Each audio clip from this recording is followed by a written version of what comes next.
ये हमारा भारत विश्व मित्र के रूप में सामने आ रहा है। वहीं दूसरी तरफ कुछ ऐसे दल भी हैं जो देश को, समाज को विभाजित करने में जुटे हैं। नाथ है आखिरी में, कमल नाथ, कमल को मैं छोड़ देता हूं लेकिन नाथ को पकड़। ऐसा क्यों हुआ? इतने वर्षों में भी ये परिस्थितियां नहीं बदली, तो सिर्फ बात करने से बात नहीं बनेगी। इसके दायरे में सोचिए, व्यवस्थाएं दुरुस्त करिए, जातिगत जनगणना के लिए सरकार को कहिए फौरी हामी भरे।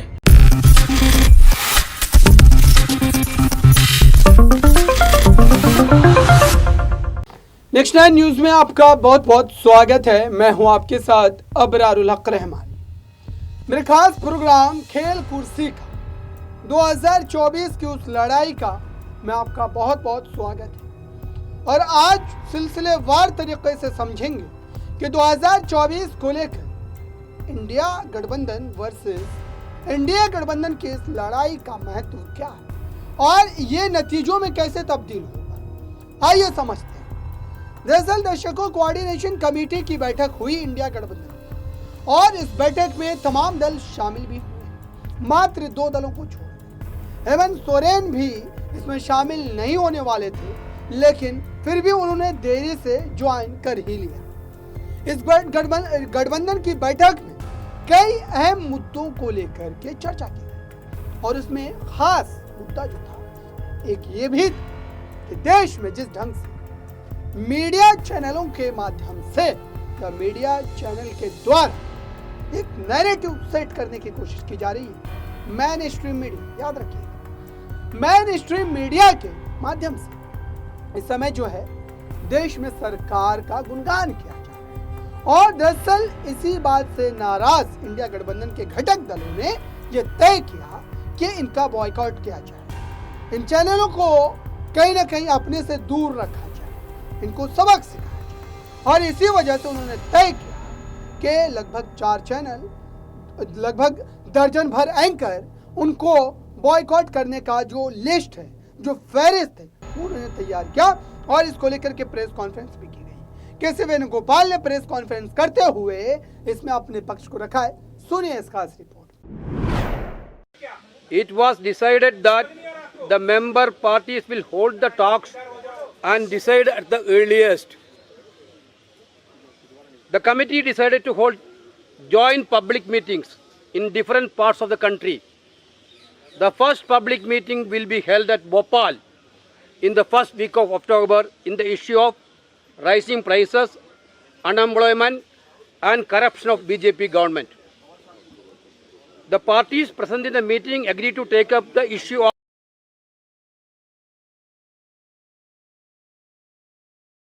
the subgroup of media to decide upon the names of the anchors on whose shows none of the India parties will send their representatives.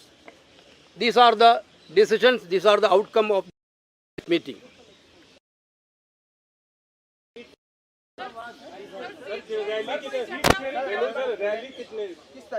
Bhopal, first week of October. First week of October, Bhopal. On the seat sharing, the coordination committee decided to start the process of determining seats sharing. It was decided that the member parties will hold the talks and decide at the earliest.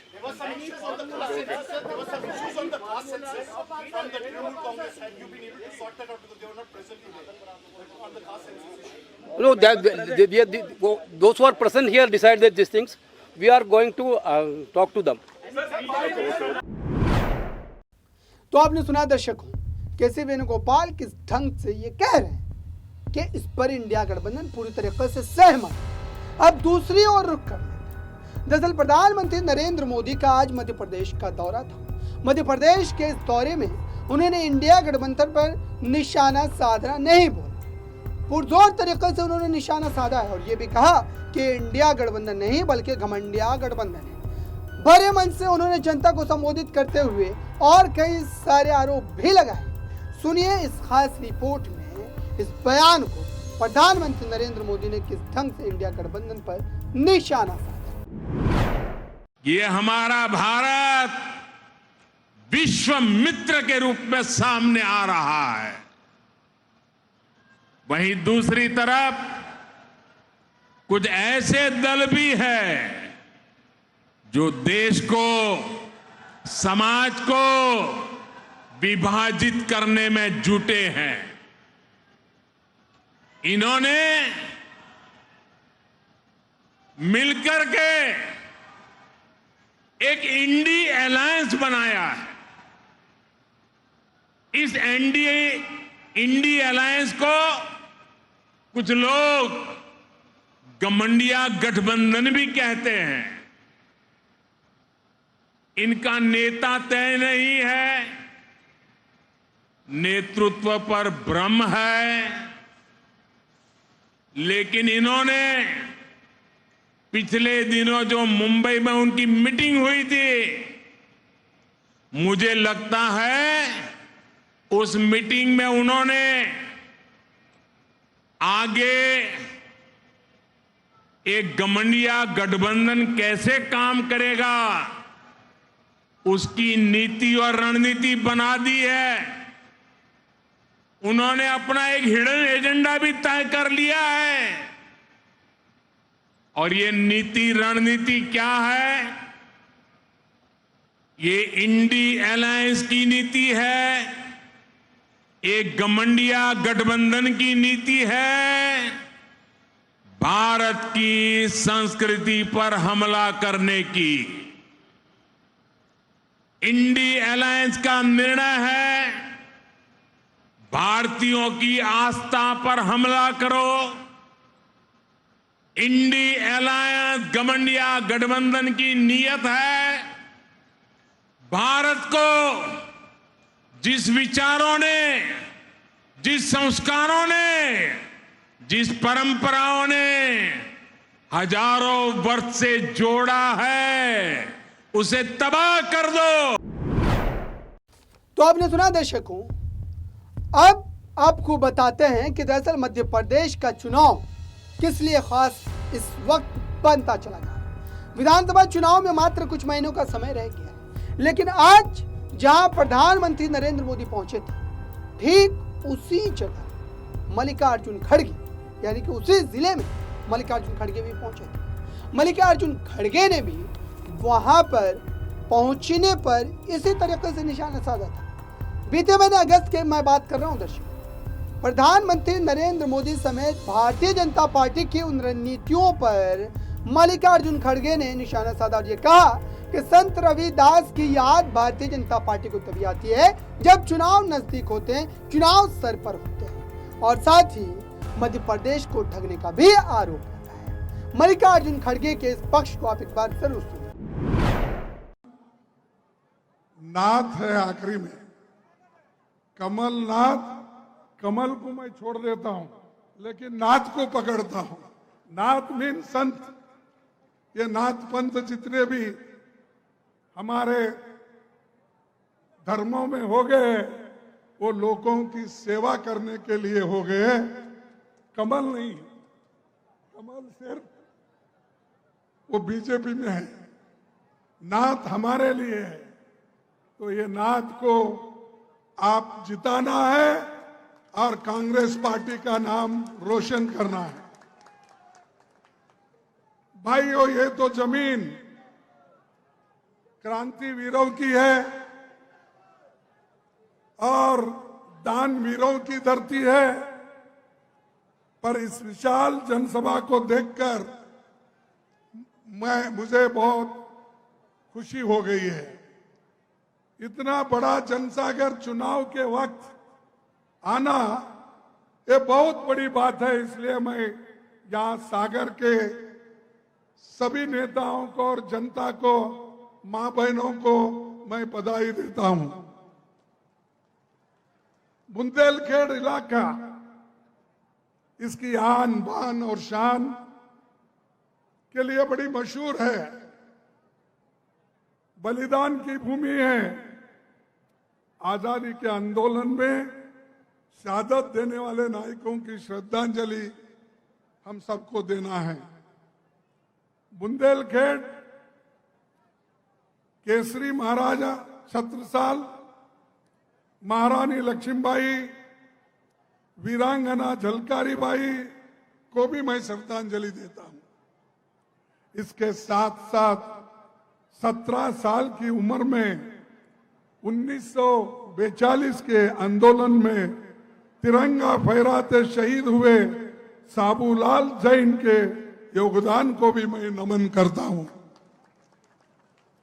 जिनके नेतृत्व में भारत का संविधान बना।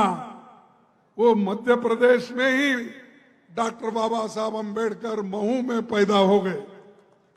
ये भी बहुत बड़ी, यानी हर संत रविदास से लेकर बाबा साहब अंबेडकर जो गरीबों के बारे में सोचने वाले और देश के बारे में सोचने वाले, मानवता के बारे में सोचने वाले सभी संत और कानून के तौर पर सभी को मदद करने वाले लोग यहां पर पैदा हुए हैं, जिनके नेतृत्व में भारत का संविधान बना। और आज हम लोग उसकी रक्षा के लिए ठहरे हैं, क्योंकि चंद लोग संविधान को बदलने की भी कोशिश कर रहे हैं, लेकिन वो तो हो ही नहीं सकता, इसलिए कि देश के 140 करोड़ लोग उसके संरक्षण में जिंदा है, सपोर्ट करते हैं। और संविधान निर्माताओं में डॉक्टर हरि सिंह गौर जी भी थे। उन्होंने बुंदेलखंड की धरती पर जिंदगी भर की कमाई लगाकर मध्य प्रदेश का पहला विश्वविद्यालय स्थापित किया। तो आपने सुना दर्शकों, मल्लिकार्जुन खड़गे साफ तौर पर इस आरोप को लगा रहे थे कि अगर मध्य प्रदेश में भारतीय जनता पार्टी इतने लंबे समय तक सत्ता में रही तो यहाँ के हालात जस के तस क्यों। और साथ ही उन्होंने ये भी वादे किए कि किसानों के कर्ज जो है वो मुक्ति की जाएगी, किसानों का कर्ज जो है वो माफ कर दिया जाएगा अगर कांग्रेस की सरकार बन जाती है। अब आपको ये बताते हैं कि दरअसल इंडिया गठबंधन की बैठक में जो खास मुद्दे रहे उसमें जातिगत जनगणना भी शामिल था। जातिगत जनगणना पर साफ तौर पर इंडिया गठबंधन ने स्पष्ट कर दिया है कि वो इस पूरे मामले को लेकर और भी ज्यादा पुरजोर तरीके से एकत्रित होकर सरकार को घेरने का काम करेंगे और सरकार की मंशा पर सवाल भी पूछना शुरू। सबसे पहले तो आपको आरजेडी के राज्यसभा सांसद मनोज झा का ये बयान सुनना चाहिए कि उन्होंने बीजेपी पर ये निशाना साधते हुए बोला कि बीजेपी को अपने रुख को स्पष्ट करना चाहिए कि वो जो आरक्षण की बात है या फिर जातिगत जनगणना की बात है उस पर उनकी जो राय वो क्या। सुनिए मनोज झा के बयान। देखिए, मोहन भागवत जी जब ये कहते हैं तो मुझे पहला तो आज ख्याल आया कि सुबह लेट से उठा कि सूर्य किधर उगा था, पूरब में या पश्चिम में, क्योंकि बुलवलकर की परंपरा के लोग हैं, बंच ऑफ थॉट के रचयिता हैं। उनकी जुबान से जब सुना तो पहली खुशी हुई कि संविधान के दायरे में सोचना तो प्रारंभ किया। लेकिन माननीय मोहन भागवत जी, आप वो हैं, एक सांस्कृतिक संगठन कहते हैं लेकिन आप विशुद्ध राजनीतिक संगठन है और सरकार चलाते हैं। सरकार आपके लिए मुखौटा है, तो उस मुखौटे पर अगर गौर करना है तो उसको बताना होगा। जातिगत जनगणना आप पे चुप्पी क्यों? मोहन भागवत जी, सीवर में उतरने वालों की जाति क्या है आप नहीं जानते? ऐसा क्यों हुआ? इतने वर्षों में भी ये परिस्थितियां नहीं बदली, तो सिर्फ बात करने से बात नहीं बनेगी। इसके दायरे में सोचिए, व्यवस्थाएं दुरुस्त करिए, जातिगत जनगणना के लिए सरकार को कहिए फौरी हामी भरे और उत्पीड़न की सारी छवियां, भेदभाव की सारी छवियां खत्म की जाए, इसके प्रयास करिए। अन्यथा ये बयान मैं मानूंगा कि सिर्फ राजनीतिक दबाव में 1-2 दिन के हेडलाइन मैनेजमेंट के लिए दिया गया। तो आपने सुना दर्शकों, अब सवाल आपसे है कि 2024 की इस लड़ाई में ये जो खेल है वो और भी ज्यादा पेचीदा होता चला जा रहा है। और बाजी कौन मारेगा, इंडिया गठबंधन या फिर एनडीए अलायंस? जवाब आपके हाथों में। जनता ये तय करेगी कि 2014 के बाद से अब तक जो सरकार देश में मौजूद है उन्होंने कितना काम किया है महंगाई पर, बेरोजगारी पर, यहाँ पर लगातार बढ़ रही क्राइम रेट पर, और जनता के बीच कितना ज्यादा उनकी जो राजनीतिक हैसियत है अभी भी बनी नजर आती है। फिलहाल इस खास रिपोर्ट के माध्यम से 2024 की इस पूरी स्थिति को समझाने का मैंने प्रयास किया। आने वाले दिनों में जो भी अपडेट होगी वो आप तक इसी खास रिपोर्ट के माध्यम से पहुंचाते रहेंगे, खास प्रोग्राम के माध्यम से पहुंचाते रहेंगे। फिलहाल इस रिपोर्ट में बस इतना ही। देखते रहिए बड़ी खबरों के लिए नेक्स्ट 9 न्यूज।